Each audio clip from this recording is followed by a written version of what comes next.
I can't remember exactly what I said about not making the petition for our daily bread too religious. And I'm not quite sure what you mean, nor how ironically, by asking if I've become one of Vidler's young men. About Vidler, I never heard the program which created all that scandal. And naturally, one wouldn't condemn a dog on newspaper extracts. But I have now read his essay in Soundings, and I believe I go a good deal further with him than you would. Much of what he quotes from F.D. Maurice and Bonhoeffer seems to me very good, and so, I think, are his own arguments for the establishment. At any rate, I can well understand how a man who is trying to love God and his neighbor should come to dislike the very word religion, a word, by the way, which hardly ever appears in the New Testament. Newman makes my blood run cold when he says in one of the parochial and plain sermons that heaven is like a church, because in both, one single sovereign subject, religion, is brought before us. He forgets that there is no temple in the New Jerusalem. He has substituted religion for God, as if navigation were substituted for arrival, or battle for victory, or wooing for marriage, or in general the means for the end. But even in this present life, there is danger in the very concept of religion. It carries the suggestion that this is one more department of life, an extra department added to the economic, the social, the intellectual, the recreational, and all the rest. But that whose claims are infinite can have no standing as a department. Either it is an illusion, or else our whole life falls under it. We have no non-religious activities, only religious and irreligious. Religion, nevertheless, appears to exist as a department, and in some ages to thrive as such. It thrives partly because there exists in many people a love of religious observances, which I think Simone Weil is quite right in regarding as a merely natural taste. There exists also, Vidler is rather good on this, the delight in religious as in any other organization. Then all sorts of aesthetic, sentimental, historical, political interests are drawn in. Finally, sales of work, the parish magazine, and bell ringing, and Santa Claus. None of them bad things, but none of them is necessarily of more spiritual value than the activities we call secular. And they are infinitely dangerous when this is not understood. This department of life, labeled sacred, can become an end in itself, an idol that hides both God and my neighbors. When the means are autonomous, they are deadly. It may even come about that a man's most genuinely Christian actions fall entirely outside that part of his life, which he calls religious. I read in a religious paper, nothing is more important than to teach children to use the sign of the cross. Nothing? Not compassion, nor veracity, nor justice, voila l'ennemi. One must, however, walk warily, for the truth that religion as a department has really no right to exist can be misunderstood. Some will conclude that this illegitimate department ought to be abolished. Others will think, coming nearer to the truth, that it ought to cease to be departmental by being extended to the whole of life, but will misinterpret this. They will think it means that more and more of our secular transactions should be opened with prayer, that a wearisomely explicit pietism should infest our talk, that there should be no more cakes and ale. A third sort, well aware that God still rules a very small part of their lives, and that a departmental religion is no good, may despair. It would have to be carefully explained to them that to be still only a part is not the same as being a permanent department. In all of us, God still holds only a part. D-Day is only a week ago. The bite so far taken out of Normandy shows small on the map of Europe. The resistance is strong, the casualties heavy, and the event uncertain. There is, we have to admit, a line of demarcation between God's part in us and the enemy's region. But it is, we hope, a fighting line, not a frontier fixed by agreement. But I suspect the real misunderstanding of Vidler's talk lay elsewhere. We have been speaking of religion as a pattern of behavior, which, if contentedly departmental, cannot really be Christian behavior.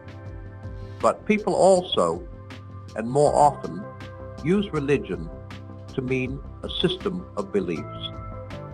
When they heard that Vidler wanted a church with less religion, they thought he meant that the little, the very little, which liberal theology has still left of the faith once given was to be emptied out. Hence someone asked, is he a theist? Well, he certainly is. I think he wants very earnestly to retain some Christian doctrines, but he is prepared to scrap a good deal. Traditional doctrines are to be tested. Many things will have to be outgrown or survive chiefly as venerable archaisms or as fairy stories. He feels quite happy about this undefined program of jettison because he trusts in the continued guidance of the Holy Spirit.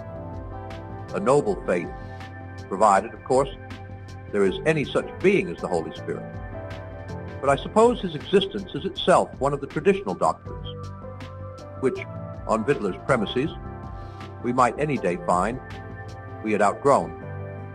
So with the doctrine, Vidler calls it the fact, that man is a twofold creature, not only a political creature, but also a spiritual being.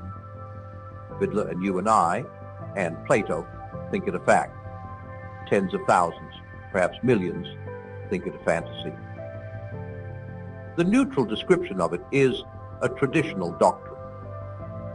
Do you think he means that these two doctrines, and why just these two, are the hard core of his belief, exempt from the threat of rejection, which overhangs all other doctrines? Or would he say that, as the title of the book implies, he is only taking soundings, and if the line is not long enough to reach bottom, soundings can yield only negative information to the navigator? I was interested in the things you said about forgive us our trespasses. Often, to be sure, there is something definite for which to ask forgiveness. This is plain sailing. But like you, I often find one or other of two less manageable states, either a vague feeling of guilt or a sly and equally vague self-approval. What are we to do with these? Many modern psychologists tell us always to distrust this vague feeling of guilt as something purely pathological. And if they had stopped at that, I might believe them. But when they go on, as some do, to apply the same treatment to all guilt feelings whatever, to suggest that one's feeling about a particular unkind act or a particular insincerity is also and equally untrustworthy, I can't help thinking they are talking nonsense. One sees this the moment one looks at other people. I have talked to some who felt guilt when they jolly well ought to have felt it. They have behaved like brutes and know it. I've also met others who felt guilty and weren't guilty by any standard I can apply. And thirdly, I've met people who were guilty and didn't seem to feel guilt. And isn't this what we should expect? People can be malades imaginaires who are well and think they are ill, and others, especially consumptives, are ill and think they are well. And thirdly, far the largest class, people are ill and know they are ill. It would be very odd if there were any region in which all mistakes were in one direction. Some Christians would tell us to go on rummaging and scratching till we find something specific. We may be sure, they say, that there are real sins enough to justify the guilt feeling or to overthrow the feeling that all is well. I think they are right in saying that if we hunt long enough, we shall find or think we have found something. But that is just what wakens suspicion. A theory which could never by any experience be falsified can for that reason hardly be verified. And just as when we are yielding to temptation, we make ourselves believe that what we have always thought a sin will on this occasion, for some strange reason, not be a sin, shan't we persuade ourselves that something we have always rightly thought to be innocent was really wrong? We may create scruples, and scruples are always a bad thing, if only because they usually distract us from real duties. I don't at all know whether I'm right or not, but I have, on the whole, come to the conclusion that one can't directly do anything about either feeling. One is not to believe either. Indeed, how can one believe a fog? I come back to St. John. If our heart condemn us, God is greater than our heart. And equally, if our heart flatter us, God is greater than our heart. I sometimes pray, not for self-knowledge in general, but for just so much self-knowledge at the moment, as I can bear and use at the moment, the little daily dose. Have we any reason to suppose that total self-knowledge, if it were given us, would be for our good? Children and fools, we are told, should never look at half-done work, and we are not yet, I trust, even half done. You and I wouldn't at all stages think it wise to tell a pupil exactly what we thought of his quality. It is much more important that he should know what to do next. If one said this in public, one would have all the Freudians on one's back.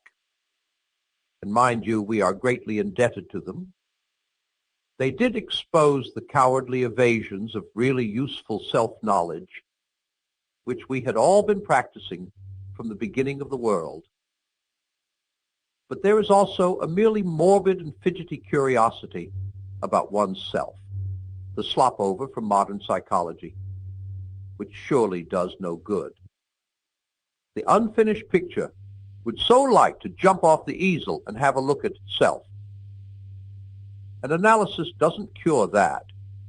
We all know people who have undergone it and seem to have made themselves a lifelong subject of research ever since. If I am right, the conclusion is that when our conscience won't come down to brass tacks, but will only vaguely accuse or vaguely approve, we must say to it, like Herbert, peace prattler, and get on.